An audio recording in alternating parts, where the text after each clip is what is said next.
رب اشرح لی صدری ویسر لی امری واحلل عقدۃ من لسانی یفقہوا قولی واجعلنی خالصا لوجہک الکریم یا اللہ۔ صلوات علی محمد وعلی محمد۔ اما بعد فقد قال اللہ سبحانہ وتعالی فی القرآن الحکیم بسم اللہ الرحمن الرحیم فسبح بحمد ربک وکن من الساجدین واعبد ربک حتی یأتیک الیقین۔ صلوات علی محمد وعلی محمد۔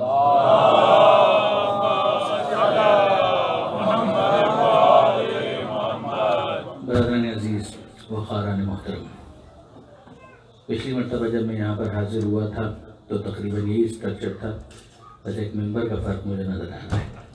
باقی مومنین بھی ہوئی ہیں، خلوص بھی ہوئی ہے، ایمان کی حرارت بھی ہوئی ہے، خلوص کی حلاوت بھی وہی ہے، مگر ممبر کا جو فرق ہے وہ اس لیے اتنا زیادہ فیل نہیں ہو رہا ہے کہ ہم اس بات کے تاریخی طور پر عادی ہیں کہ موقع کی مناسبت سے ممبر تبدیل ہوتا رہتا ہے۔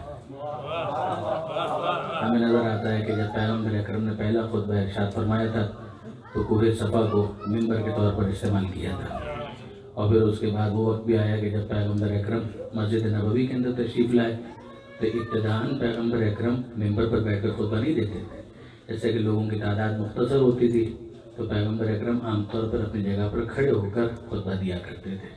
پھر اس کے بعد وہ وقت آیا کہ جب اتفاق ایسا ہے کہ تاریخ کے اندر اس کا تذکرہ اسی طریقے سے آیا ہے کہ پردیس میں کوئی کام کرتا تھا اور مسلمان تھا اور اس کا شعبہ یہی کارپینٹری کا تھا، وہ بڑھئی کا کام کرتا تھا، اور اس کی والدہ نے اس بات کا احساس کیا کہ یہ پیغمبر اکرم کو تو بڑی زحمت ہوتی ہے، تو اس نے اس سے کہا کہ کچھ ایسا بناؤ کہ جس کے ذریعے سے پیغمبر اکرم کو کچھ راحت مل سکے۔ تو پھر اس کے بعد اس نے یہ ممبر کو ڈیزائن کیا کہ اس طرح سے کچھ اسٹیپس بنا دیے جائیں کہ جس کا رشا ہو کہ جس کے اوپر پیغمبر اکرم تشریف لے جائیں اور وہاں پر بیٹھ کر پھر پیغمبر اکرم خطبہ دیا کریں۔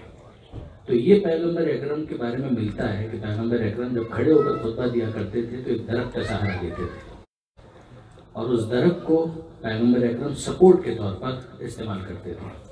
عجیب بات یہ جو بھی میں آپ سے عرض کرنے جا رہا ہوں، یہ بالکل ایجنڈے میں شامل نہیں تھا، مگر ممبر دیکھ کر مجھے یاد آیا کہ اس کو بیان کیا جائے کہ بالکل اس کے اندر کسی قسم کا کوئی اختلاف نہیں ہے۔ جو میں آپ سے عرض کرنے جا رہا ہوں کوئی اختلاف نہیں ہے۔ آج بھی جو سعودی عرب سے کتابیں چھپتی ہیں مسجد نبوی کے حوالے سے، اس میں آپ کو یہ واقعہ ایز اٹ از مل جائے گا، اور اگر آپ اس کو انٹرنیٹ کے اوپر جا کر سرچ کرنا چاہیں تو ستون حنانہ فقط اگر آپ سرچ کریں گے تو وہ بھی آپ کو یہ ڈیٹیل فراہم کر دے گا، کوئی نہ کوئی ویب سائٹ آپ کو اس کی ڈیٹیل دے دے گی۔ کیس یہ ہوا کہ جب پیغمبر اکرم ممبر پر جانے لگے تو اب ظاہر ہے کہ جتنے بھی صحابہ اکرام تھے ان کے اندر ایک ایکسائٹمنٹ ہے، ایک جوش ہے، ایک ولولہ ہے کہ ایک طرح سے ایک ممبر ہے کہ جس کا افتتاح ہونے جا رہا ہے، تو سب کے سب منتظر تھے کہ ابھی پیغمبر اکرم بلند ہوں گے اور پھر عرش پر تشریف فرما ہوں گے تو پھر خطبہ ارشاد فرمائیں گے۔ مگر جیسے ہی پیغمبر اکرم ممبر کے اوپر چڑھنے لگے تو ایک رونے کی آواز سنائی دی، اور ایسی آواز کہ جس کو عربی کے اندر حنانہ کہتے ہیں کہ اگر اونٹنی سے اس کے بچے کو دور کر دیا جائے تو جو اس کی کیفیت ہوتی ہے اور جس طریقے سے وہ روتا ہے، جو گریہ کرتا ہے، تو ایک بڑی دردناک اور بڑی کردناک آواز ہوتی ہے کہ جو اس کے منہ سے نکل رہی ہوتی ہے، جس کو عربی کے اندر کہتے ہیں حنانہ۔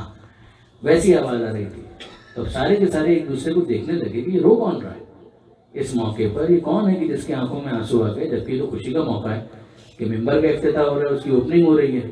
تو سب نے دیکھا، پیغمبر اکرم بھی متوجہ ہوئے کہ یہ آواز کسی شخص کے ذہن سے نہیں آ رہی تھی بلکہ اس درخت سے آ رہی تھی کہ جس کا پیغمبر اکرم سپورٹ لیا کرتے تھے۔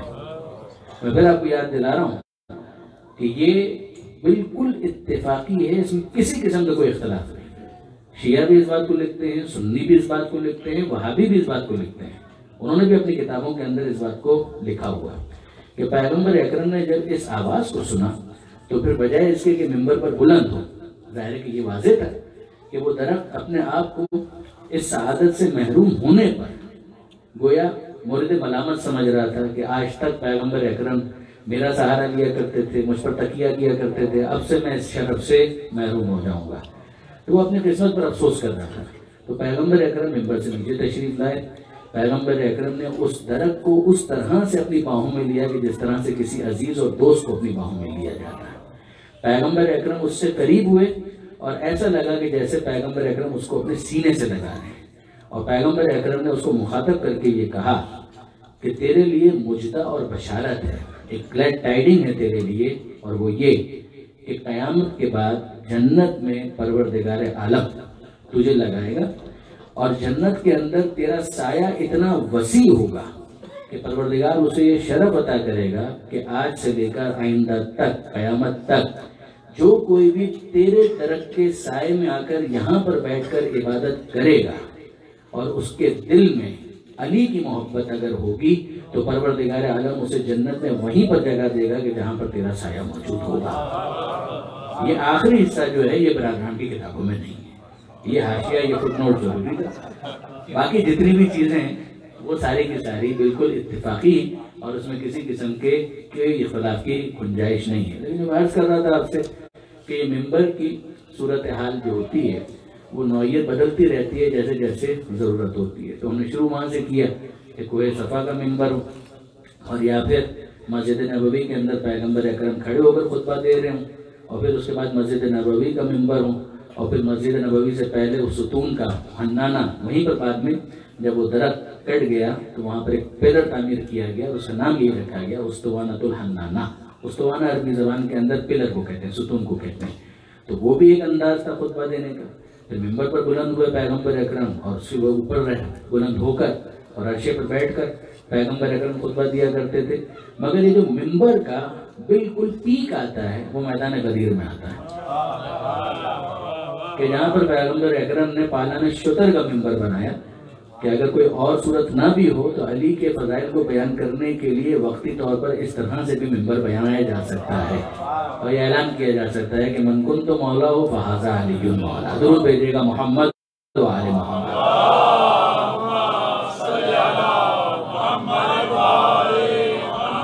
اور پھر ہم دیکھتے ہیں کہ امام حسین علیہ السلام نے جب ان کے یہاں اولاد ہوئی ہے تو ایک عجیب فیچر ہمیں نظر آتا ہے کہ تمام بیٹوں کے نام علی رکھے اپنے بابا کی محبت میں۔ ظاہر کہ چوتھے امام وہ پہلے فرزند ہیں کہ جن کی ولادت ہوئی ہے امام مظلوم کے گھر میں، ان کا نام بھی علی رکھا، اور جتنے بیٹے پیدا ہوئے ان سب کے نام علی رکھے۔ لہذا سنتے ہیں علی اکبر، علی اصغر، یہ تو نسبت کے اعتبار سے ہے۔ اگر آپ ریلیٹیولی جب کمپیئر کرتے ہیں تو اکبر یعنی بڑے، اصغر یعنی چھوٹے، اور پھر اس کے اندر یہ بھی ایک بحث ہے، وہ تاریخ کی ایک بحث ہے کہ بعض افراد کہتے ہیں کہ جناب علی اکبر جو ہیں وہ چوتھے امام سے بھی عمر میں زیادہ تھے، اور بعض کہتے ہیں کہ نہیں ایسا نہیں ہے، جب علی اکبر کو علی اکبر کہا جاتا ہے تو اس سے مراد ہوتی ہے کہ جناب علی اصغر کے مقابلے میں وہ بڑے تھے۔ لیکن بعض کہتے ہیں کہ نہیں، چوتھے امام سے بھی ان کی ایج زیادہ تھی، لیکن بہرحال یہ ایک ہسٹوریکل ایک ڈیبیٹ ہے۔ مگر جو امپورٹنٹ ہے وہ یہ کہ پیغمبر اکرم کے بعد آپ کو عام طور پر صحابہ کرام میں علی نام نظر نہیں آئے گا۔ کسی نے بھی اپنی اولاد کا نام عام طور پر علی نہیں رکھا، with very few exceptions، بلکہ علی کیا کسی نے اپنی اولاد کا نام حسن بھی نہیں رکھا، حسین بھی نہیں رکھا، نہ ہی کسی نے اپنی اولاد کا نام جعفر رکھا، نہ کسی نے اپنی اولاد کا نام حمزہ رکھا۔ یہ آپ کو نام نظر نہیں آئے گا، اس کا بائیکاٹ نظر آئے گا، اور یہ وہ چیزیں ہیں کہ جس کو علماء اہل سنت نے بھی اپنے اپنے بیانات کے اندر ہائی لائٹ کیا ہے۔ اور اس کے بالکل مقابلے پر ہم دیکھتے ہیں کہ امام مظلوم انہوں نے اپنے تمام فرزندان ان سب کے نام علی رکھے۔ اس میں ڈسٹنگوش کرنے کے لیے پھر یہ تھا کہ اکبر کہہ دیا جائے، اوسط کہہ دیا جائے، یا اصغر کہہ دیا جائے، لیکن سارے بیٹوں کے نام علی رکھے۔ اور جتنی بھی بیٹیاں تھیں ان سب کے نام فاطمہ رکھے۔ جتنی بیٹیاں ہیں ان سب کے نام فاطمہ، فاطمہ کبریٰ، فاطمہ صغریٰ، وہ اسی اعتبار سے جس طرح سے بیٹوں کے نام میں اکبر اور اصغر کے ذریعے سے فرق کیا جاتا ہے، اسی طریقے سے بیٹیوں کے نام میں آپ دیکھیں گے کبریٰ کے ذریعے سے، صغریٰ کے ذریعے سے فرق کیا جاتا ہے۔ امام مظلوم کی وہ بیٹی کہ جو امام کو بہت زیادہ عزیز تھی، جناب سکینہ، جناب رقیہ، یہ ان کا نک نیم ہے۔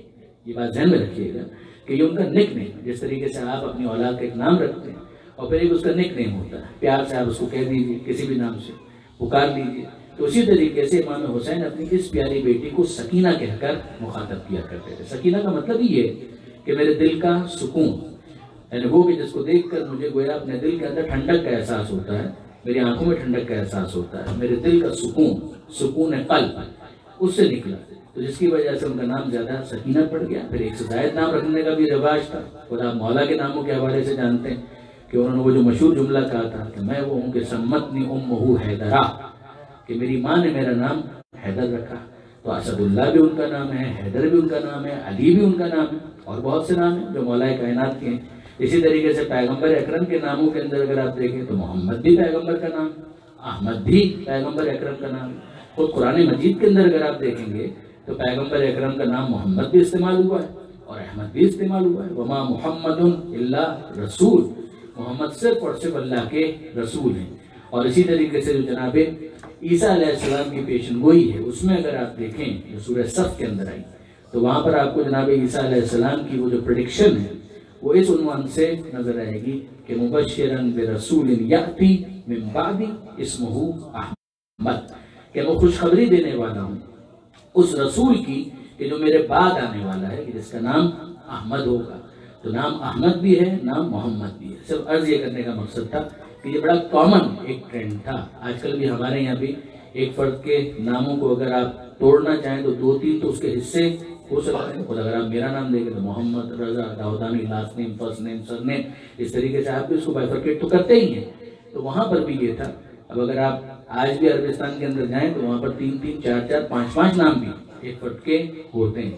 مجھے یاد ہے اچھی طریقے سے جو ہمارے معلم ہوا کرتے ہیں وہاں پر ہوا کرتے تھے سعودی عرب کے اندر حج کے موقع پر، اتفاق مومن بھی تھے. تو ان کا نام یہ تھا سید نبیل حسن علی اکبر. اسی طریقے سے پہلے معلم ہوا کرتے تھے، ان کا نام تھا حیدر حسن شیخ جمل اللیل. کچھ ان کا قبیلے کا حوالہ آ گیا، کہیں پر ان کا نام آ گیا، کہیں پر فیملی نام آ گیا. تو یہ عربوں کے یہاں بھی اور دوسری جگہوں پر بھی بڑا ایک ٹرینڈ تھا.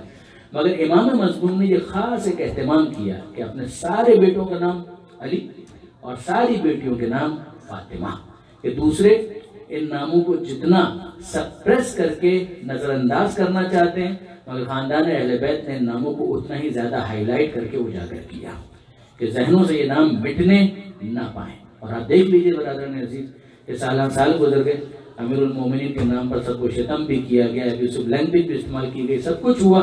شیخ عباس قمی نے کتنی پیاری بات ایک جگہ لکھی ہے کہ ان سب کے بعد بھی اگر آپ دیکھ لیں اپنوں نے علی کا نام جان کے خوف سے لینے سے احتراز کیا.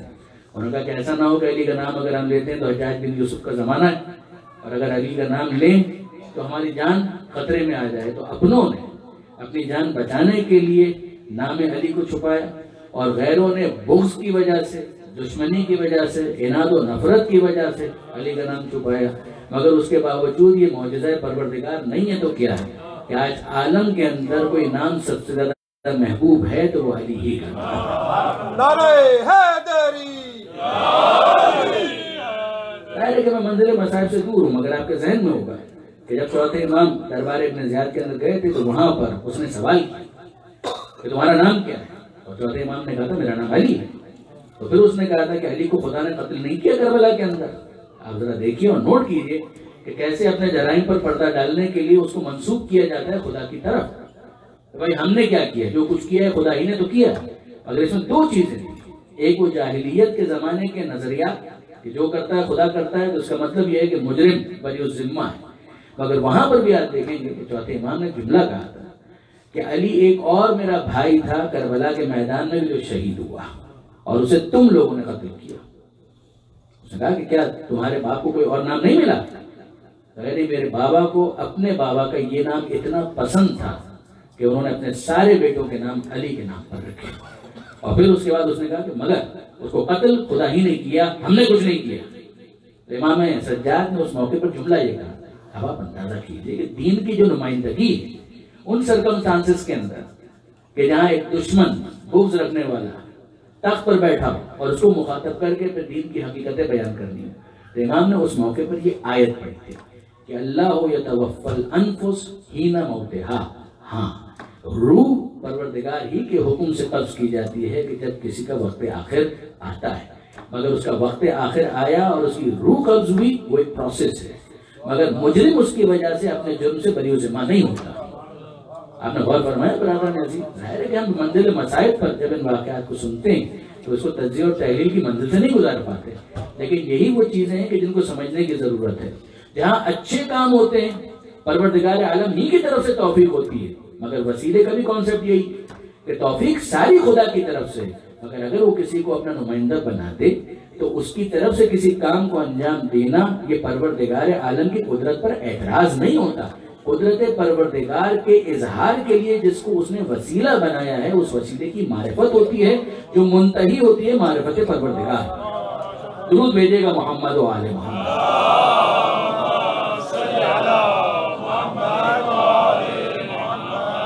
اور یہی دوسری طرف ہے کہ بے شک زندگی اگر کسی نے لی ہے تو وہ مجرم قرار پایا، مگر اب پروردگار عالم اختتام کا روح کس کے حکم سے قبض ہو رہی ہے؟ بے شک یہ پروردگار عالم ہی کے حکم سے روح قبض ہو رہی ہے، مگر کیا اس کی وجہ سے مجرم پر یہ ذمہ ہو جاتا ہے؟ وہ جو کرمنل ہے اس کے اوپر کسی قسم کا کوئی چارج نہیں، اس کو کسی طرح سے ٹرائل نہیں کیا جائے گا، ٹرائی نہیں کیا جائے گا، اس کا کوئی ٹرائل نہیں ہوگا۔ ایسا نہیں ہے، اس دنیا کا نظام بھی اسی طریقے سے چلتا ہے اور دین اور شریعت کا نظام بھی اسی طریقے سے چلتا ہے۔ امتحان کی تو فلسفی یہی ہے کہ دنیا کے اندر ایک محدود اختیار دیا جاتا ہے، جب وہ محدود اختیار دیا جائے گا تو پھر امتحان کی جسٹیفیکیشن بنتی ہے، ورنہ تو کوئی جسٹیفیکیشن نہیں بنتی۔ اب آئیے برادران عزیز چوتھے امام کی زندگی کو اس خاص اینگل سے اینالائز کیجیے۔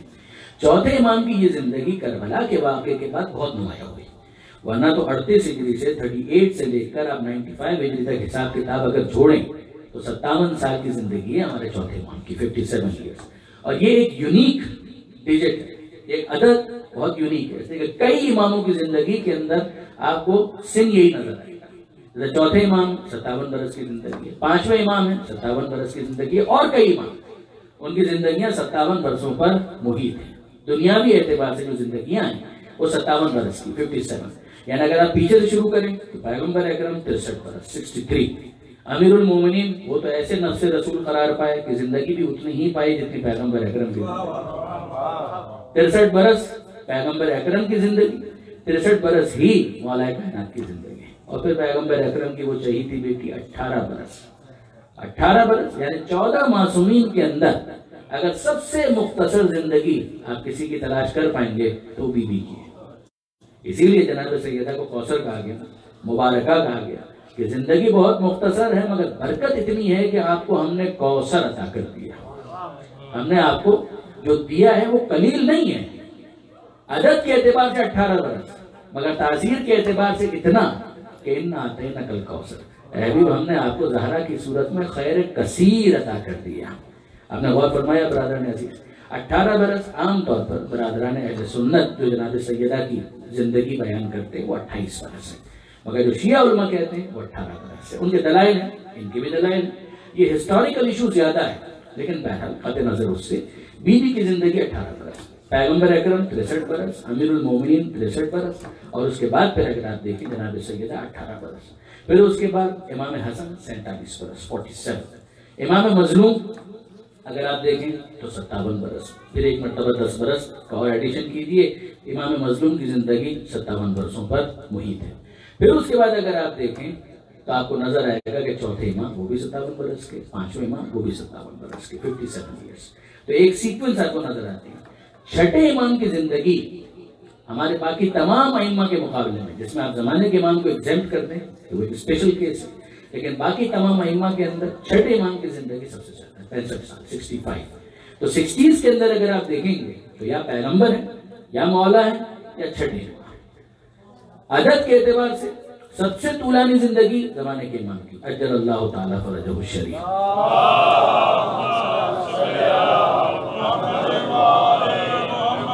اور کم سنی کے اعتبار سے اگر آپ دیکھیں تو جناب سیدہ 18 برس کی انتہائی مختصر زندگی جناب سیدہ کی۔ چوتھے امام کی زندگی جو زیادہ ہائی لائٹ ہوتی ہے وہ ہوتی ہے واقعہ کربلا کے بعد۔ کربلا کے واقعے میں چوتھے امام 23 برس کے تھے، ایک ینگ ایج جس کو آپ کہہ سکتے ہیں، مگر ظاہر ہے کہ امامت کی ذمہ داری جس حالت میں چوتھے امام نے سنبھالی ہے ایسی کا شاید کوئی دوسری مثال خود تاریخ ائمہ کے اندر بھی، تاریخ معصومین کے اندر بھی آپ نہیں دکھا سکیں گے۔ بہت ہی یونیک، ایکسٹرا آرڈنری اور بہت زیادہ مسائل کی جس کے اندر چوتھے امام نے وہ زندگی گزاری۔ اب آپ دیکھیے برادران عزیز کہ چوتھے امام کے نام کی جگہ ان کا لقب جو بہت مشہور ہو گیا وہ کون سا ہے؟ زین العابدین اور سید الساجدین۔ اسی طریقے سے سجاد عربی کے اعتبار سے صیغہ مبالغہ ہے، اس کا مطلب ہے بہت زیادہ سجدہ کرنے والے، اور اسی کا ایک نتیجہ ہے ذو السفنات، یہ چوتھے امام کا ایک نام پڑ گیا۔ ذو السفنات کا مطلب ہے سفنا والا، سفنا کا مطلب یہ کہ جو اعضائے سجدہ تھے اس کے اوپر گٹے اتنے پڑ جاتے تھے کہ ان کو کٹوانا پڑتا تھا۔ جس طریقے سے بہت سارے افراد جو نماز شب کے عادی ہوتے ہیں ماشاءاللہ عبادتیں کرتے ہیں تو اس کا نتیجہ ظاہر ہوتا ہے ان کے گھٹنوں کے اوپر، اسی طرح سے ان کی پیشانی کے اوپر. مگر میرا خیال ہے کہ کسی کو اس حد تک مشکل کا سامنا کرنا پڑا ہو کہ باقاعدہ کسی کو وہ بلوائے اور ٹریٹ کروائے کہ جس کے نتیجے میں جو ابھار پیدا ہو گیا ہے اس کو کٹوانا پڑے. یہ چوتھے امام کی زندگی میں ایک مرتبہ نہیں ہوا ہے، کئی مرتبہ یہ چیزیں آپ کو نظر آئیں گی.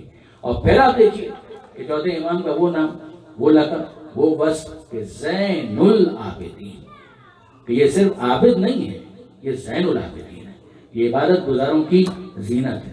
اور دوسرا جو لقب امام کا ہے وہ ہے سید الساجدین، کہ یہ صرف ساجد نہیں ہے، یہ سید الساجدین ہے، یہ سجدہ کرنے والوں کا سردار ہے. اب آئیے وہ آیت ذرا دیکھیے جو سرنامہ کلام میں تلاوت کرنے کا میں نے شرف حاصل کیا تھا کہ پروردگار فرماتا ہے کہ سبح بحمد ربک وکن من الساجدین، تسبیح کیجئے اپنے رب کی حمد کے ساتھ، وکن من الساجدین، اور سجدہ گزاروں میں شامل ہو جاؤ، وعبد ربک حتی یأتیک الیقین، اور عبادت کرو اپنے رب کی اتنی عبادت کرو کہ یہاں تک کہ تمہیں یقین حاصل ہو جائے.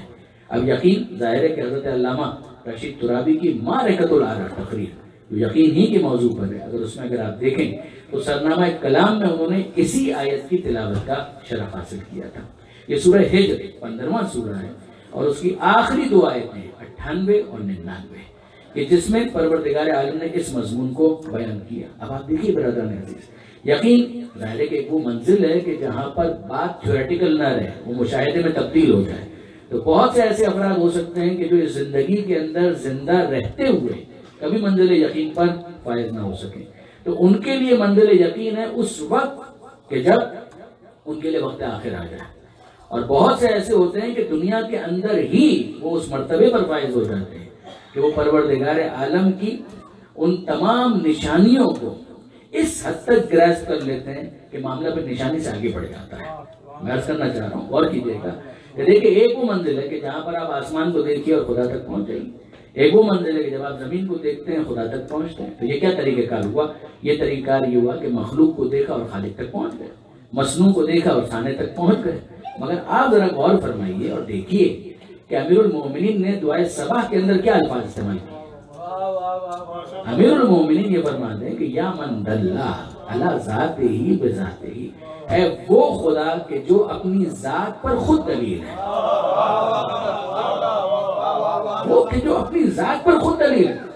اور یہی وہ چیز ہے کہ جس کو امام مظلوم نے دعائے عرفہ کے اندر کہا کہ متا غبتا، کہ پروردگار تو غائب کب تھا.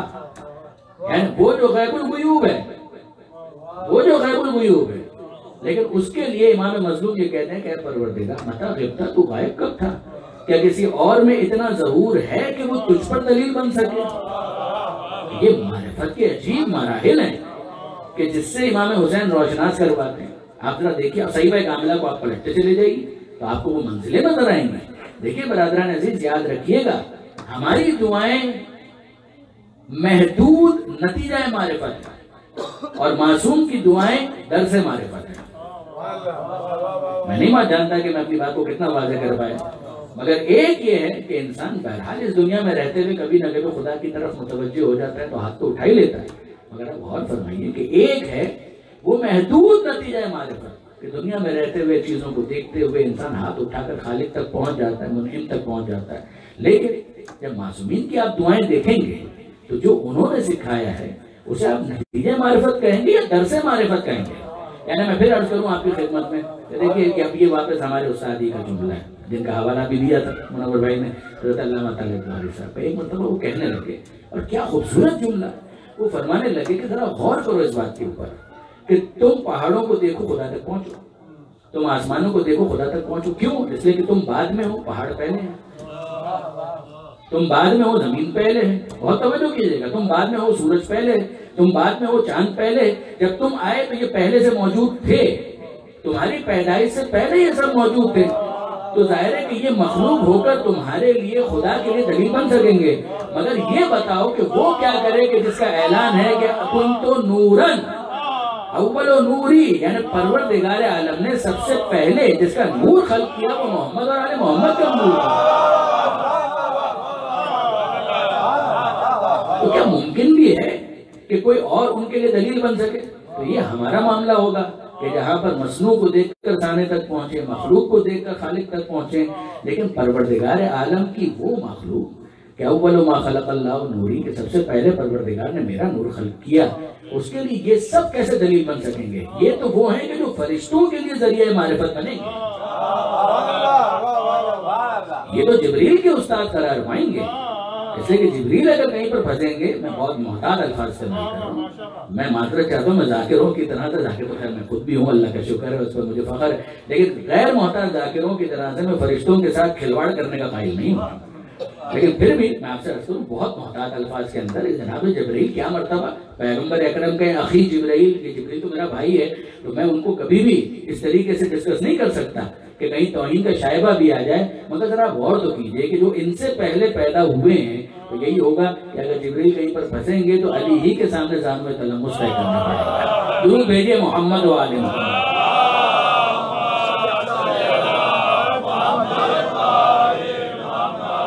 اب آپ نے غور فرمایا برادران عزیز کہ ایسے کہ جو دنیا میں آتے ہی یقین کی منزل پر ہیں، نہیں، دنیا میں آنے سے پہلے یقین کی منزل پر ہیں، تو دنیا میں آنا ان کے یقین میں اضافے کا باعث تو نہیں ہوگا، مگر وہ تو دوسروں کو دولت یقین بانٹنے والے بنیں گے، جن سے قربت کی وجہ سے پروردگار عالم کی معرفت کے مختلف درجات طے کرنے کا شرف لوگوں کو حاصل ہوگا۔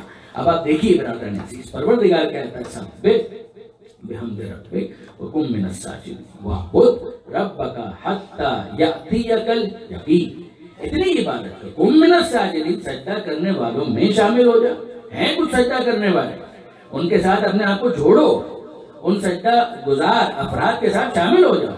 واعبد ربک حتی یأتیک الیقین، اتنی عبادت کرو اپنے رب کی، اتنی عبادت کرو حتی یأتیک الیقین۔ اگر دنیا میں تمہیں وہ منزل حاصل نہ ہو پائے تو وقت آخر تک سلسلہ عبادت مسلسل رہنا چاہیے۔ اور پھر دوسری طرف اگر آپ دیکھیں تو اگر آپ کو کبھی معصوم کے حوالے سے یہ جملہ نظر آ جائے تو اس کا مطلب کیا ہوگا؟ مطلب ہی یہ ہوگا کہ وہ یقین جس منزل پر تھا وہ تو تھا ہی، مگر اب بس معاملہ یہ ہوا کہ دنیا میں جو آپ کا کام تھا وہ مکمل ہو گیا، واپس آ جائیے، اشہد انک، زیارت والدہ کے الفاظ ہیں، اشہد انک قد اقمت الصلاۃ وآتیت الزکاۃ وامرت بالمعروف ونہیت عن المنکر وعبدت اللہ حتی اتاک الیقین۔ میں گواہی دیتا ہوں اس بات کی، قد اقمت الصلاۃ، کہ آپ نے نماز کو قائم کیا، آپ نے ایتاء زکوٰۃ کے مرحلے کو یقیناً کما حقہ ادا کیا، امرت بالمعروف، آپ نے امر بالمعروف کیا، نہیت عن المنکر، آپ نے منکر سے نہیں کی، وعبدت اللہ، اور اتنی عبادت کی، اتنی عبادت کی۔ یقین تو زندگی میں حاصل تھا، مگر اس کے بعد کا جو مرحلہ ہے کہ یہ آنکھیں بند بھی ہو گئیں تو یقین کا مرحلہ اپنی جگہ پوری قوت کے ساتھ باقی رہا۔ درود بھیجئے محمد و آل محمد۔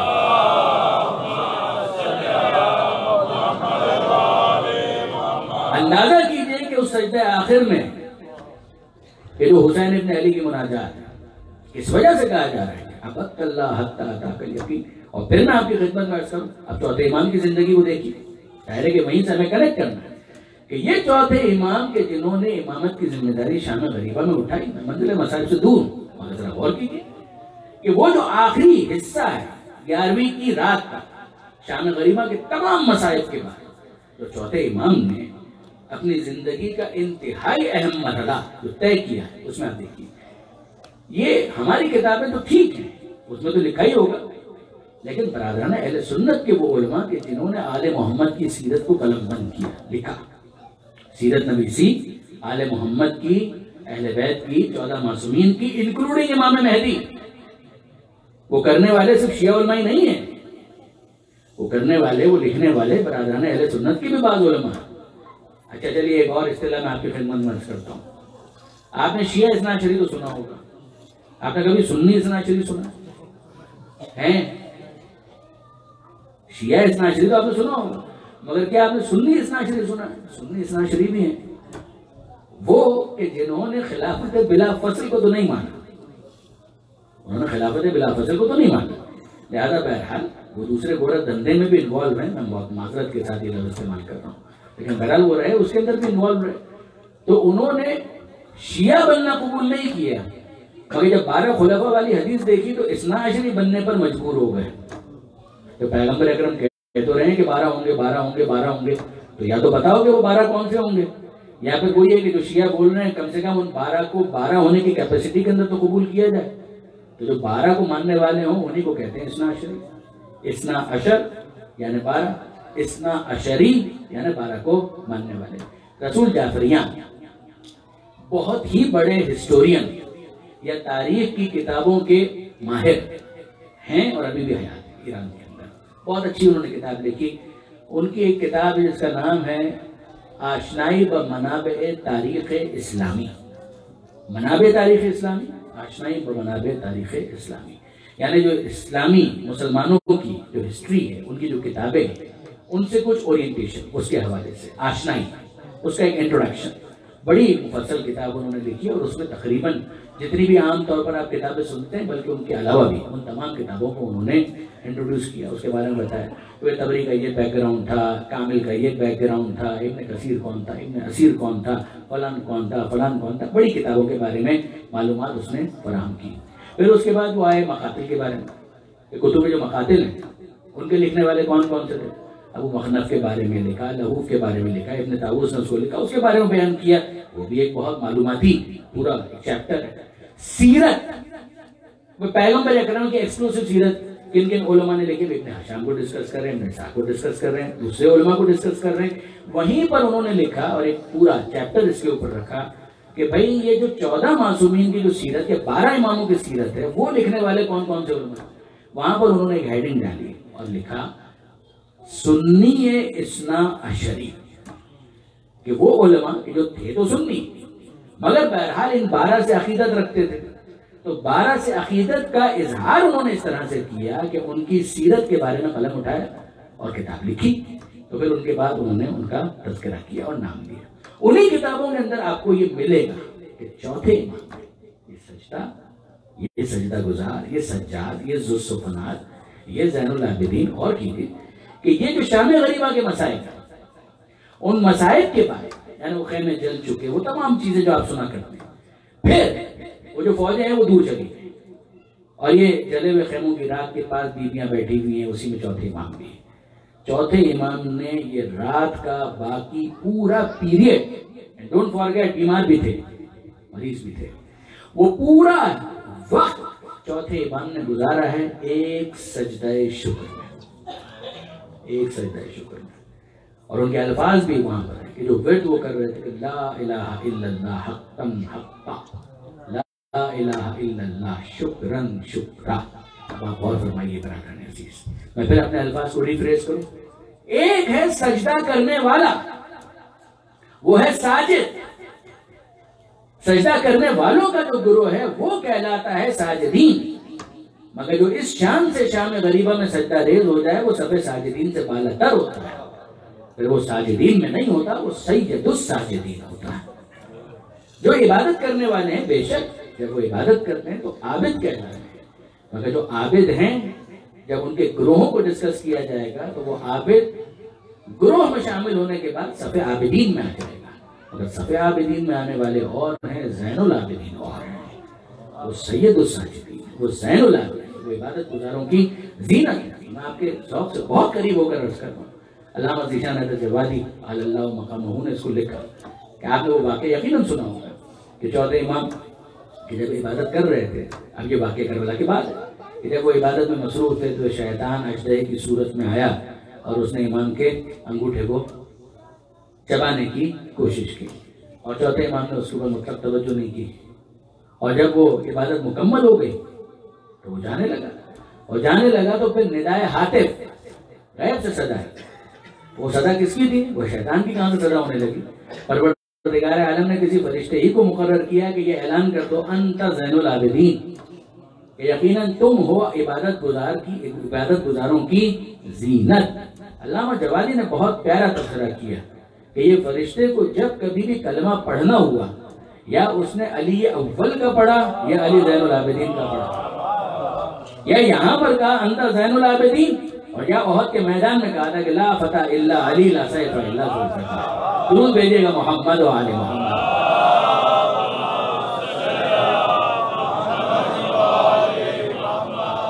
اور فرمایا برادران عزیز آپ نے کہ یہ صف عابدین سے بالاتر بات. پھر اس کے بعد آئیے آپ چوتھے امام سے خود سے پوچھیے. جب کسی نے کہا کہ فرزند رسول آپ کتنی عبادت کریں گے، ایسا نہ ہو کہ اس عبادت ہی کی وجہ سے آپ کی جان چلی جائے، تو چوتھے امام نے کہا کہ ذرا وہ صحیفہ منگاؤ، وہ صحیفہ لے کر آؤ. ریفر کیا کہ ذرا وہ صحیفہ لے کر، صحیفہ یعنی ایک کتاب کہ جس کے اندر میرے جد کی عبادت کا تذکرہ، یعنی مولا کائنات کی عبادت کا تذکرہ، وہ لے کر آؤ. جب وہ لایا گیا تو وہ پھر کھول کے چوتھے امام نے اس میں سے کچھ صفحات پڑھنا شروع کیا اور آنسو بہاتے جاتے ہیں اور کہتے ہیں کہ کسی کی مجال ہے کہ عبادت کے اس درجے پر پہنچ سکے جہاں پر میرے جد فائز تھے. مولا کائنات کا ذکر ہو رہا ہے. اور پھر ایک دفعہ علامہ جوادی کا جملہ ہے، وہ کہتے ہیں کہ واقعاً چوتھے امام کو حق ہے. یعنی یہ لفظ چوتھے امام نے دربار یزید میں بھی استعمال کیا. وہ انشاءاللہ کل کی مجلس کے اندر وہ خطبہ آئے گا، تو چوتھے امام کا جو خطبہ ہے وہ میں انشاءاللہ ڈسکس کروں گا کل کی مجلس کے اندر.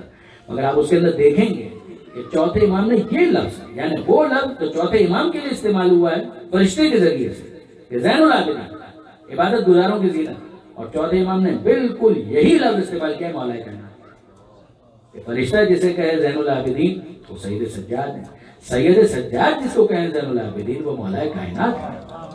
اور فرمائیے گا برادران عزیز، اور یقین جانیے برادران عزیز کہ حق یہی ہے کہ چوتھے امام یہ کہے کہ کسی کی مجال ہے کہ کوئی اس مرتبہ عبادت تک پہنچ سکے جو میرے مولا، میرے جد کہہ رہے ہیں، میرے جد اور میرے مولا ان کا مرتبہ عبادت ہے، وہاں تک کوئی پہنچ سکتا ہے. اور حق یہی ہے، اس لیے کہ یہ تو سند پیغمبر نے دی تھی مولا کائنات کو کہ جب جا رہے تھے خندق کے میدان میں تو کیا کہا تھا، اور پھر اس کے بعد جب لوٹ رہے تھے تب کیا کہا تھا.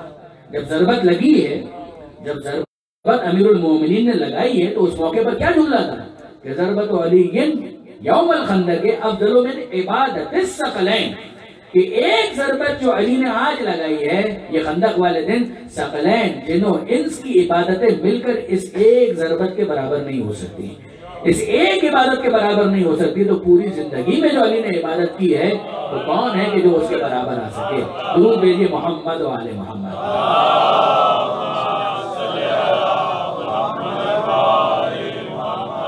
اور یہاں پر اب ہمارے لیے ایک چیز اور واضح ہو گئی کہ عبادت کے مفہوم کے اندر بڑی وسعت ہے. عبادت ایک ٹریڈیشنل کنونشنل عبادت ہے، اس میں کوئی شک نہیں ہے، جس کے اندر نماز بھی ہے، روزہ بھی ہے، عزاداری بھی ہے، یہ سب چیزیں شامل ہیں. مگر جو عبادت کا مفہوم ہے وہ اسی میں محدود نہیں ہے. ورنہ ضربت علی کو افضل من عبادت الثقلین کہنے کا کوئی مطلب نہیں ہے. تو ضربت اس موقع پر تو سجدہ نہیں کیا، اس موقع پر تو عزاداری بھی نہیں ہو رہی، اس موقع پر تو روزہ بھی نہیں رکھا جا رہا. تو موقع آنے پر اگر صحیح معنی میں ضربت لگائی جائے تو وہ ضربت بھی عبادت ہوتی ہے. اور فرمائیے یعنی کتنی وسعت دی ہے اسلام کہ ایک آیت کو بھی دیکھی اور واپس سے اس کو ذرا اسٹڈی کیجیے. فَسَبِّحْ بِحَمْدِ رَبِّكَ وَقُم مِّنَ السَّاجِدِينَ، اپنے رب کی حمد کے ساتھ تسبیح کرو، قُم مِّنَ السَّاجِدِينَ، اور سجدہ گزاروں میں ہو جاؤ. اب اس کے بعد الگ سے بیان کیا جا رہا ہے کہ وَعْبُدْ، اتنی عبادت کرو رب کا، اپنے رب کی، حتیٰ یہاں تک کہ تمہارے لیے یقین کی منزل حاصل ہو جائے. اور یہ یاد رکھیے گا برادران عزیز، کوئی اس دنیا میں ہم جیسا عام خاطی انسان، جیسے کہ بعض صوفیہ کو یہ دھوکہ ہوا تو انہوں نے یہ کہا کہ جناب اس کا مطلب یہ ہے کہ یقین حاصل ہو جائے تو پھر اس کے بعد عبادت سے ہم فارغ ہیں. اور انہوں نے کہا کہ ہمیں تو یقین حاصل ہو چکا ہے. یہ عجیب یقین ہے کہ جو ان کو حاصل ہوا ہے. زندگی بھر محمد مصطفیٰ سجدہ کرتے رہے، عبادت کرتے رہے، امیر المومنین کرتے رہے. یہ کون سا یقین ہے کہ جو ان بزرگ ہستیوں سے بھی زیادہ ان کو حاصل ہو گیا کہ انہوں نے کہا کہ خدا ہم میں حلول کر گیا معاذ اللہ. وہ لامحدود، تم محدود، تمہاری حیثیت کیا ہے کہ تمہارے اندر خدا حلول کر جائے. پروردگار عالم اگر کسی چیز کے اندر حلول کر جائے تو پھر وہ سب کچھ ہوگا، خدا نہیں ہوگا. یہ اس کی لامحدودیت کے خلاف ہے. وہ کوئی مادہ تھوڑی ہے کہ اس کو آپ کسی چیز کے اندر، جیسے گلاس کے اندر آپ نے پانی ڈال دیا اور کہا کہ وہ اس کے اندر حلول کر گیا. نانسنس ہے. اور پھر عربی سے بھی ناواقفیت ہے. حتیٰ کا جو لفظ ہے وہ استعمال کس لیے ہوتا ہے؟ وہ کس لیے استعمال ہوتا ہے؟ عربی زبان کے لیے، عربی زبان کے اندر تک، اس کے لیے دو الفاظ استعمال ہوتے ہیں، ایک الہ اور ایک حتیٰ. الہ کا مطلب بھی ہے تک اور حتیٰ کا مطلب بھی ہے تک. یعنی یہ تو بالکل اگر آپ نحو کی ابتدائی کتابیں دیکھیں گے نا کہ جہاں پر پریپوزیشنز عربی کے حساب سے ڈسکس کی جاتی ہیں، سمجھائی جاتی ہیں، حروف جارہ ان کو ڈسکس کیا جاتا ہے، تو وہاں پر بھی یہ بات ہے کہ الہ اور حتیٰ یہ دونوں کے دونوں تک کا مطلب دیتے ہیں. مگر تک سے کیا مراد ہے؟ ایک ہے سر تو من البصرہ الی الکوفہ، کہ میں نے سیر کی، میں چلا، میں نے سفر کیا بصرہ سے کوفہ تک۔ جب الہ کے ذریعے سے بیان کیا جائے گا تک، تو اس میں ہو سکتا ہے کوفہ شامل نہ، الہ کوفہ یعنی تک، فل اسٹاپ لگ گیا، پاسبل ہے کہ کوفہ کے اندر داخل نہ ہو۔ لیکن اگر یہ کہا جائے کہ عقل تو سمک حتی الراس، حتی آ گیا، اس کا مطلب کیا ہے؟ مچھلی کھا گیا، عقل تو میں کھا گیا، یہ عقل وہ عقل نہیں ہے، کھانے والا عقل ہے۔ عقل تو سمک، سمک یعنی مچھلی، حتی الراس، یہاں تک کہ میں اس کا سر بھی کھا گیا۔ یہاں پر جب حتی کہا جاتا ہے تو اس کا یہ مطلب نہیں ہوتا ہے کہ میں نے سر چھوڑ دیا، وہاں تک کھایا اور اس کے آگے نہیں کھایا، یہ نہیں ہوتا ہے۔ حتی کا مطلب یہ ہوتا ہے کہ اس کے بعد بھی میں کھاتا رہا، تو بھوک بہت زیادہ لگی ہوگی امیر شام کی طرح سے کسی کو، تو وہ اتنا کھا گیا۔ عقل تو سمجھ حتی الراس، یہاں پر جو کہا گیا حتی یاتیک الیقین، یعنی اگر کوئی اس سے سوء استفادہ کرنا چاہتا ہے تو اس کا مطلب یہ عربی سے ناواقف ہے۔ پروردگار یہ کہہ رہا ہے وَاعْبُدْ رَبَّكَ حَتَّى يَأْتِيَكَ الْيَقِينُ، یقین آنے تک، الہ والا نہیں، حتی، یعنی کیفیت یہ ہونی چاہیے کہ اگر کسی کو یقین آ بھی چکا ہے تو اس کے بعد بھی اس کا سلسلہ عبادت جاری رہے، اسے عبادت پر فل اسٹاپ نہیں لگانا، ورنہ تم پہلے ہی کہہ چکے ہیں کہ آل محمد اس دنیا میں آنے کے بعد یقین حاصل نہیں کرتے، یقین لے کر اس دنیا میں آتے ہیں۔ اور انہوں نے ہی صحیح معنوں میں اس آیت کا مفہوم بیان کیا ہے کہ دیکھو حامل یقین ہونے کے بعد بھی عبادت کے اندر کوئی کمی واقع نہیں ہونے پاتی۔ درود بھیجئے محمد و آل محمد۔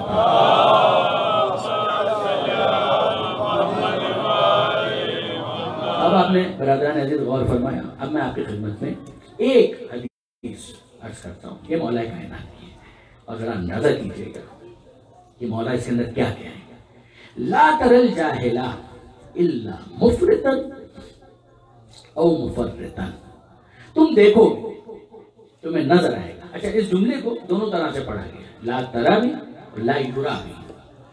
جاہل کو دیکھا جائے گا اس عالم میں، لا تر الجاہل، تم دیکھو گے جاہل کو اس عالم میں، الا مفرطا او مفرطا، یا وہ اس ایکسٹریم پر ہوگا یا وہ اس ایکسٹریم پر ہوگا، وہ بیلنس نہیں ہوگا، اس کے اندر بیلنس کا فقدان ہوگا۔ یہ ایک بہت بڑا پرابلم۔ امیر المومنین کہہ رہے ہیں، یہ یاد رکھیے گا نہج البلاغہ میں، کہ لا تر الجاہل الا مفرطا او مفرطا، ادھر دس ایکسٹریم اور دیٹ ایکسٹریم، یا وہ ادھر چلا جائے گا یا ادھر چلا جائے گا، درمیان میں نہیں رہتا۔ دیکھیے برادران عزیز، ہوتا ہی ہے، ایک انسان ہے، اس کا ذوق ہے، اس کا ایک شوق ہے، اب وہ اپنے ذوق کے مطابق دین کی جس چیز کو دیکھتا ہے کہ یہ میرے ذوق اور میرے شوق کو سوٹ کرتی ہے، تو وہ پک اینڈ چوز کرتا ہے، اور وہ کہتا ہے کہ بس یہی میں لے لوں۔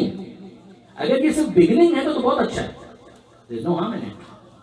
اگر یہ ایک اچھا سٹارٹ ہے تو پروردگار عالم نے ہر ایک کے لیے کچھ نہ کچھ اٹریکشن تو رکھی ہے کہ جو اس کے ذوق کے مطابق ہے، اس کے شوق کے مطابق، in accordance with his test. مگر کیا یہی اس کو لینا ہے؟ میں اور آسان مثال آپ کی خدمت میں کرتا ہوں۔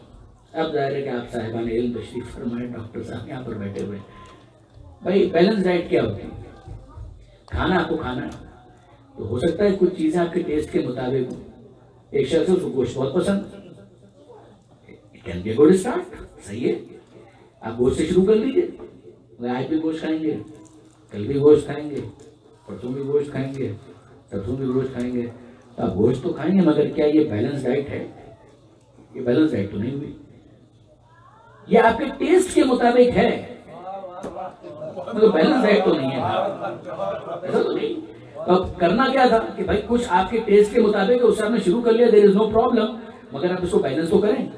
مولا کائنات کہتے ہیں کہ تم دیکھو گے جاہل کو، یا وہ اس ایکسٹریم پر چلا جائے گا یا وہ اس ایکسٹریم پر چلا جائے گا۔ اب آپ نے اس کو بٹھایا اور بلایا اور بتایا اور سمجھایا کہ دیکھو صرف گوشت نہ کرو، کبھی کبھی ویجیٹیبل بھی کھایا کرو۔ اچھا، اب آپ نے اس کو لیکچر دیا کہ ویجیٹیبل کے یہ فائدے ہوتے ہیں، یہ فائدے ہوتے ہیں، یہ فائدے ہوتے ہیں، یہ فائدے ہوتے ہیں۔ آپ اس کو کیا سمجھا رہے تھے کہ ویجیٹیبل کے یہ فائدے ہوتے ہیں، آپ اس کو یہ کہہ رہے تھے گوشت مت کھانا۔ اب اس کے دل میں ویجیٹیبل کے لیے اتنی محبت ڈیولپ ہو گئی تو اس نے کہا کہ بالکل ڈاکٹر صاحب، کل سے انشاءاللہ ہم سبزیاں ہی کھائیں گے۔ ہر بھی وارث ہو گئے، گھاس خور، سلاد کھا رہے ہیں، گوشت نہیں، گوشت نہیں، بہت کھا چکے پہلے کھایا تھا، لیکن ابھی یہ تھوڑی کہا ہے کہ زندہ رہو اور گوشت مت کھاؤ۔ لیکن اب وہ چلے گئے اس طرف.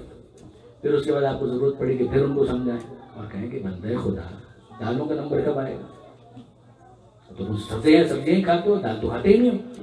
اب آپ نے اس کو دال کے اوپر لیکچر دیا تو اس نے کہا ٹھیک ہے صاحب، اب کل سے ہم صرف اور صرف دال کھائیں گے. کیا آپ اس کو یہ کہنا چاہ رہے تھے کہ نہ گوشت کھاؤ نہ سبزیاں کھاؤ؟ نہیں، آپ اس کو یہ نہیں کہنا چاہ رہے تھے. آپ اس کو سمجھانا یہ چاہ رہے تھے کہ گوشت بھی کھاؤ، سبزیاں بھی کھاؤ، دال بھی کھاؤ. وہ تمہارے ٹیسٹ کے حساب سے تم نے ایک چیز کو سٹارٹ کیا تھا، that was good. مگر تم نے اپنے آپ کو اسی پر کنفائن کر لیا، that was wrong. ایک بیلنس لے کر آؤ. اچھا، عدل اسی کا نام ہے، عدل اسی کا نام ہے. آپ دیکھیے شہید آیت اللہ مرتضیٰ مطہری علی اللہ مقامہ، انہوں نے بہت پیاری مثال دی. ان کی کتاب ہے انسان کامل، انگلش ٹرانسلیشن اویلیبل ہے پرفیکٹ مین کے نام سے. درود بھیجیے گا محمد والے.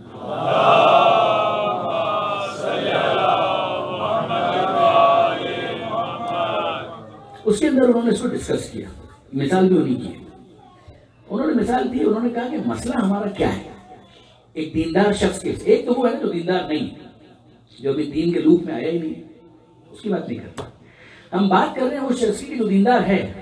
اس کا پرابلم یہ نہیں ہے کہ وہ دین پر عمل نہیں کرتا، وہ دین پر عمل کرتا ہے مگر کارٹون کی طرح، کیریکیچر کی طرح. یہ لفظ انہوں نے استعمال کیا کہ وہ جو دین پر عمل کرتا ہے وہ کارٹون بنتا ہے. کیا مطلب؟ اچھا، کارٹون میں آپ کیا دیکھتے ہیں؟ بیلنس ہوتا ہے. کارٹون کب کہلاتا ہے؟ اگر وہ نارمل شیپ میں ہوتا تو کارٹون ہوتا. کارٹون کو دیکھ کر تو آپ کو ہنسی آتی ہے. آپ کہتے ہیں کہ جناب یہ کارٹون ہے، تو کارٹون والی کیا بات ہے؟ تو کارٹون والی بات یہ ہے کہ اس کا ایک کان بہت لمبا ہوگا، ایک کان بہت چھوٹا ہوگا. اس کی ناک جو ہے اس کے پروپورشن کے حساب سے جتنی ہونی چاہیے اس سے بہت لمبی ہوگی. اس کا پیٹ آپ نے بہت موٹا بنا دیا، ٹانگیں چھوٹی چھوٹی بنا دی. تب آپ اس کو دیکھیں گے اور آپ کو ہنسی آئے گی. اس میں کیا چیز تھی کہ جو کم تھی؟ پیر ہے تو صحیح، کان ہے تو صحیح، چہرہ ہے تو صحیح، پیٹ ہے تو صحیح ہے، مگر جو چیز مسنگ ہے وہ بیلنس ہے. اس کے اندر یہ ساری چیزیں آؤٹ آف پروپورشن ہو گئی. اب اس کا نتیجہ کیا ہے کہ اس کو دیکھتے ہیں تو ہنسی آتی ہے. آغا مطہری کہتے ہیں کہ مسئلہ ہمارے ساتھ یہی ہے. دین کا بھی ہم نے یہ حشر کر دیا ہے کہ جتنا لینا چاہیے تھا اس کی جگہ اپنی مرضی سے جو جتنا اچھا لگتا ہے وہ لے لیا. اس کے بعد ہوا کیا؟ ہوا یہ کہ ہم دین کے نام پر اپنے آپ کو کارٹون بنا لیتے ہیں. ایک بیلنس نہیں ہے. یعنی ایشو یہ نہیں ہے، یہ میں اپنے ایک اور بہت بڑے محسن مولانا صادق حسن صاحب، ان کو میں ریکال کر رہا ہوں. ایک دفعہ انہوں نے اپنے درس کے اندر یہ بات کہی تھی کہ ایشو کیا ہے؟ ایشو یہ ہے کہ بھائی ہم نماز نہیں پڑھتے. ایشو یہ نہیں ہے. ایشو یہ ہے کہ جو پڑھتا ہے وہ بہت زیادہ نماز پڑھتا ہے. کیا آپ مجھ سے توقع کر سکتے ہیں کہ نماز کے خلاف تقریر کروں گا؟ کیا مجھ سے ایکسپیکٹ کرتے ہیں؟ کبھی کیجیے گا بھی مت، کبھی بھی میں نہیں کر سکتا. مگر ایشو کیا ہے؟ ایک وہ شخص ہے کہ جو چلا گیا خانقاہ کے اندر، وہ کہتا ہے بس نماز نماز نماز نماز نماز. اب وہ وہاں سے باہر آنے کے لیے تیار ہی نہیں. تو بیوی بچوں کے لیے روزی کون کمائے گا بھائی؟ کیا وہ عبادت میں شامل نہیں؟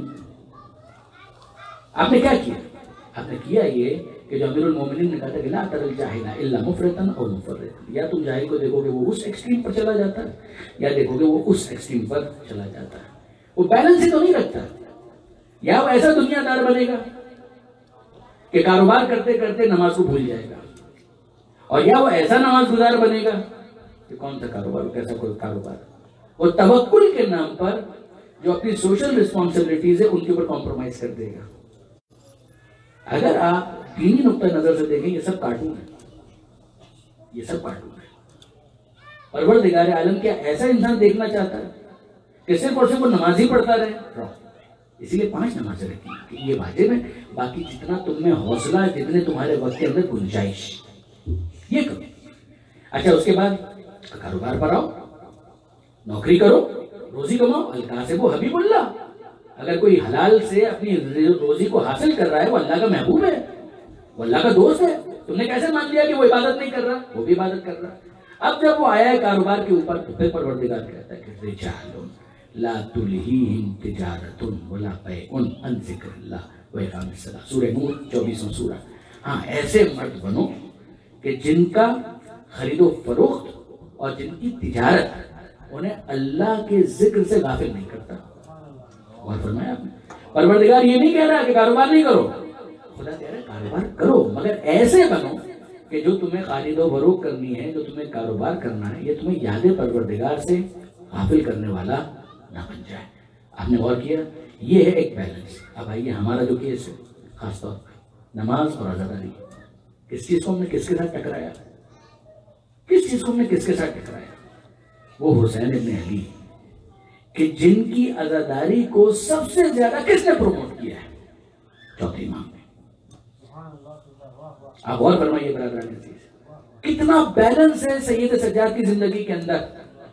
نام کی جگہ پر ہم کہتے ہیں سجاد، ہم نام کی جگہ پر کہتے ہیں زین العابدین، نام کی جگہ پر ہم کہتے ہیں سید الساجدین. ان سے بڑا سجدہ کرنے والا کوئی نہیں ہے، ان سے بڑا نماز پڑھنے والا کوئی نہیں ہے، ان سے بڑا عزادار کوئی ہے، ان سے بڑا عزادار کوئی ہے؟ آپ اور ہم کیا عزاداری کریں گے جو سید سجاد نے عزاداری کی؟ آپ اور ہم کیا نمازیں پڑھیں گے جو سید سجاد نے نماز پڑھی ہے؟ اور کیسے کیسے موقعوں پر نماز پڑھ کے دکھائی ہے، اور کیسے ان دونوں چیزوں کو ریکنسائل کیا ہے، کس طریقے سے؟ کیا اس کے بعد آپ انصاف سے مجھے بتائیے، میں اپنے نوجوان دوستوں سے کہتا ہوں کسی اور کے پاس یہ ایشوز ہوں تو ہوں، مگر آل محمد کے ماننے والوں کے پاس یہ ایشوز یہ کبھی بھی نہیں ہونے چاہیے تھے. ایک بیلنس کے ساتھ چلیے. جس امام کی شہادت کی مجلس میں اس وقت ہم بیٹھے ہیں، یاد رکھیے گا اس سے بڑا نمازی کوئی نہیں تھا، اس سے بڑا عزادار کوئی نہیں تھا. اس نے کس طریقے سے ریکنسائل کیا ہے؟ اس نے اس انداز سے ریکنسائل کیا ہے، اور بالکل نیچرلی، کوئی بناوٹ نہیں ہے، کوئی تصنع نہیں ہے، کوئی کاسمیٹک نہیں ہے. ہمیں اس کے لیے زحمت ہوگی، مگر سید سجاد جو کچھ کر رہے تھے بالکل انسٹنکٹیو تھا، بالکل نیچرل تھا، بالکل طبیعی تھا، بالکل فطری تھا. سید سجاد نے عملی طور پر کر کے دکھایا. کہ اندازہ کرو اگر میرے سامنے کبھی وضو کے لیے پانی بھی آ جاتا ہے تو میں کس کو یاد کرتا ہوں؟ پانی وضو کے لیے، مگر پانی کو دیکھ کر میں یاد کرتا ہوں اپنے بابا کی پیاس کو. یعنی آج ہم تابوت برآمد ہوگا، ہمارے محترم بھائی صدر صاحب نوحہ پڑھیں گے، ہم ماتم کریں گے مل کر. آپ اندازہ کیجیے کہ جو زندگی بھر سب کا ماتم کرتا رہا، آج اس کا ماتم کرنا ہے. سید سجاد ہمیشہ مسائل میں مرکزی حوالہ ہوتا ہے، مگر شہادت کے عنوان سے یہ مجلسیں ان کی شہادت کی ہیں، ان کے مسائل کی ہیں کہ جو زندگی بھر سب کے مسائل کو یاد کر کے آنسو بہاتا رہا. 35 برس کم نہیں ہوتے برادران عزیز، یاد رکھیے گا.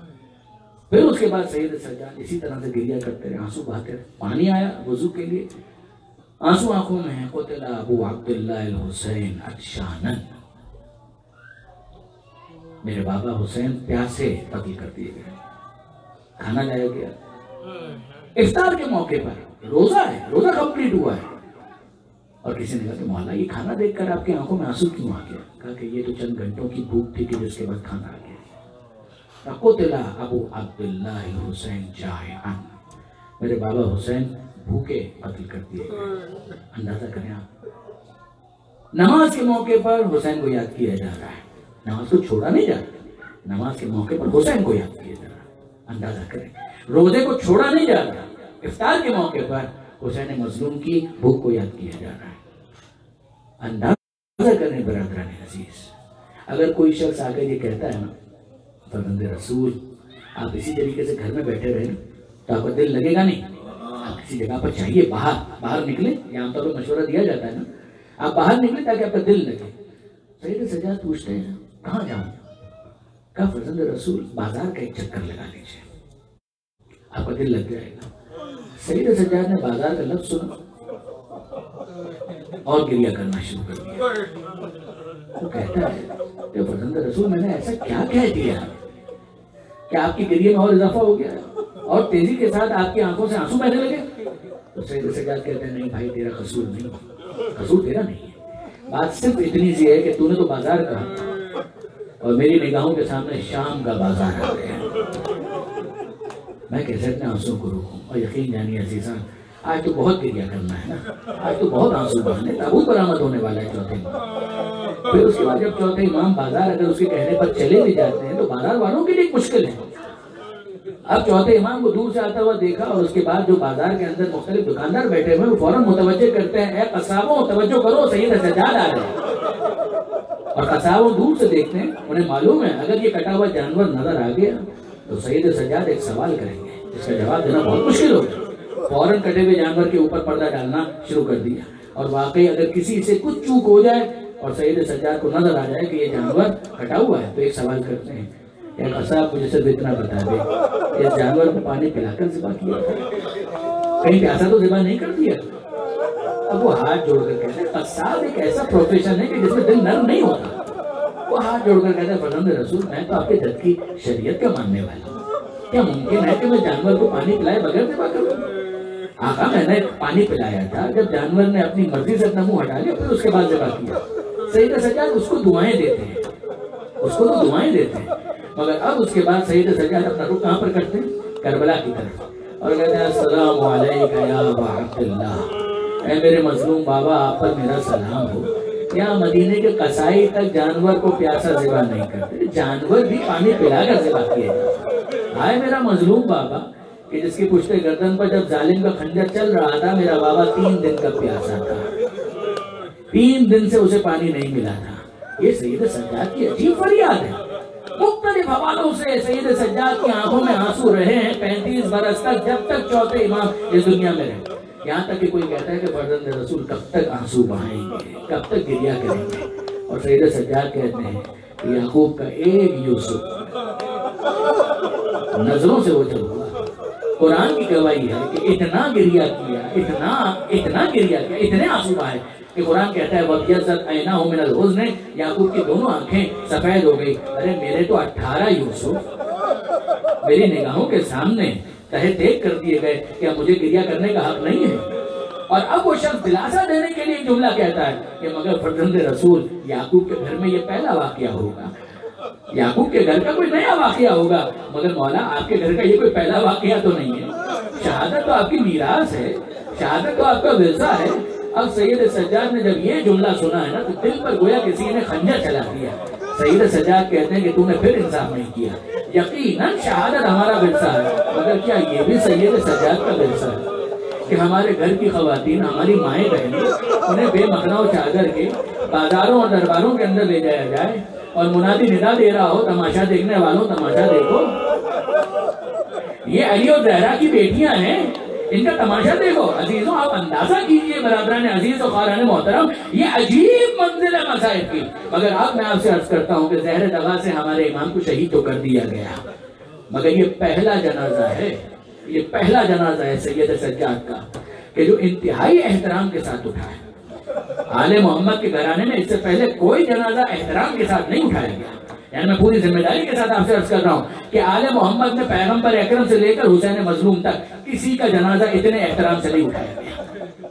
پیغمبر اکرم کا جنازہ آپ جانتے ہیں نا، 1 لاکھ صحابہ کرام کا وہ رسول، مگر جنازے کے اندر کتنے افراد شریک ہیں؟ چند افراد شریک ہیں، اور امیر المومنین انتہائی مظلومیت کے ساتھ پیغمبر اکرم کو دفن کرتے ہیں۔ آپ کو معلوم ہے کہ جناب سیدہ کا جو جنازہ تھا، بیوی کی وصیت تھی نا، اے ابو الحسن جنہوں نے مجھ پر ظلم ڈھایا انہیں خبر بھی نہ ہونے دینا، رات کی تاریکی میں میرے جنازے کو اٹھانا اور مجھے دفن کر دینا۔ چند مخلص دوستوں کے ساتھ مولا کائنات نے رات کی تاریکی میں بیوی کو دفن کر دیا۔ یہی ہوا ہے نا، امیر المومنین خوارج کے خوف سے کہ کہیں وہ جنازے کے ساتھ بے حرمتی نہ کریں، حسن اور حسین چند دوستوں کے ساتھ جاتے ہیں اور کوفہ سے نجف لے جا کر دفن کر دیتے ہیں۔ یہی ہوا ہے نا، اور اس کے بعد پھر حسن مجتبیٰ کا جب جنازہ اٹھا ہے تو تیروں سے حملہ کر دیا گیا، نانا کے پہلو میں نوازے کو دفن کرنے کا بھی حق نہیں ملا۔ مگر عزیزوں اب میں ایک جملہ کہتا ہوں اور آپ غور کیجئے گا کہ چند ساتھیوں کے ساتھ مظلومیت کے ساتھ پیغمبر اکرم کا جنازہ علی نے اٹھا لیا، رات کی تاریکی میں صحیح، مگر سیدہ کا جنازہ اٹھ گیا۔ مولا کائنات کا جنازہ چند دوستوں کے ساتھ حسن مجتبیٰ اور حسین لے کر نجف میں دفنا کر آ گئے۔ حسن مجتبیٰ کا جنازہ تیروں کی چھاؤں میں صحیح مگر اٹھ گیا۔ یہ سارے جنازے اٹھ گئے، مگر وہ کربلا میں حسین کا جنازہ وہ تو اٹھ ہی نہ سکا، وہ تو بلند ہی نہ ہو سکا۔ اور آپ ذرا اندازہ کیجئے کہ سید سجاد کے دل پر اس کا کتنا بوجھ ہے۔ لہذا جب 11 محرم کو سید سجاد رخصت ہو رہے تھے تو اس موقع پر جناب زینب نے یہی دیکھا تھا نا، اے بیٹا سید سجاد یہ تیری کیا حالت اور کیفیت ہے، اور سید سجاد نے کیا کہا تھا؟ پھوپھی اماں آپ انصاف سے بتائیے اس جوان بیٹے کی کیا حالت ہونی چاہیے کہ جس کے بوڑھے باپ کا لاشا اس طرح سے پڑا ہو اور وہ ایک مٹھی خاک بھی اس پر نہ ڈال سکے، اس کے ہاتھوں کو ہتھکڑیوں سے باندھ دیا گیا۔ اور اس وقت جناب زینب نے دلاسا دیا تھا، اے بیٹا سید سجاد مگر ہمیشہ ایسا نہیں رہے گا، ایک وقت آئے گا کہ جب یہاں پر روزے تعمیر ہوں گے، لوگ دور دور سے آ رہے ہوں گے زیارت کے لیے، ان کے دل میں تمنا یہ ہوگی کہ ہمیں اس غریب کا روزہ دیکھنا ہے، اور یہ جملہ کہہ رہا ہے السلام علیکہ یا ابا عبداللہ، اے بیٹا یہ ہمیشہ ایسا نہیں رہے گا۔ مگر عزیزوں اب اگر سید سجاد کا جنازہ اٹھ رہا ہے اور اتنے لوگ موجود ہیں جنازے میں، تو کوئی مجھے بتائے کہ کیا بنی ہاشم کے اندر اتنی عورتیں ہیں، کیا بنی ہاشم کے اندر اتنے بچے ہیں، کیا بنی ہاشم کے اندر اتنے لوگ ہیں؟ اتنے لوگ تو نہیں، یہ ہزاروں کا مجمع کہاں سے آ گیا؟ عزیزوں یہ وہ خاندان ہے کہ جن کی کفالت چوتھے امام کیا کرتے تھے، جن بیواؤں کے گھروں پر سید سجاد راشن پہنچایا کرتے تھے، ان بچوں کو معلوم نہیں تھا کہ کون ہمارے گھر پر آیا کرتا ہے، مگر آج جب چوتھے امام اس دنیا سے گئے اور رات کو وہ روٹی والا نہیں آیا، وہ گٹھڑی والا نہیں آیا، تو انہیں پتا چلا کہ آج ہم لاوارث ہو گئے، آج ہمارا والی اس دنیا سے اٹھ گیا۔ مگر عزیزوں کوئی سید سجاد سے پوچھے مولا کیا آپ مطمئن ہیں؟ ہم امام کے شعور میں فرق نہیں کرتے، اس دنیا سے اگر امام چلا بھی جائے تو بھی اس کا شعور باقی رہتا ہے۔ اے مولا سید سجاد آپ مطمئن ہیں؟ اتنے ہزاروں کے مجمع کی وجہ سے اتنے احترام سے آپ کا جنازہ اٹھا، تو سید سجاد بیان کریں گے ارے میں کہاں سے مطمئن ہو سکتا ہوں کہ جس نے اپنے بابا کا جنازہ گرم ریتی پر دیکھا ہو وہ کہاں سے مطمئن ہو سکتا ہے؟ اے بابا میں آپ سے شرمندہ ہوں، میرے جنازے میں اتنے لوگ موجود ہیں مگر میں آپ کے جنازے کو کاندھا بھی نہ دے سکا، میں آپ کے جنازے کو دفنا نہیں کر سکا۔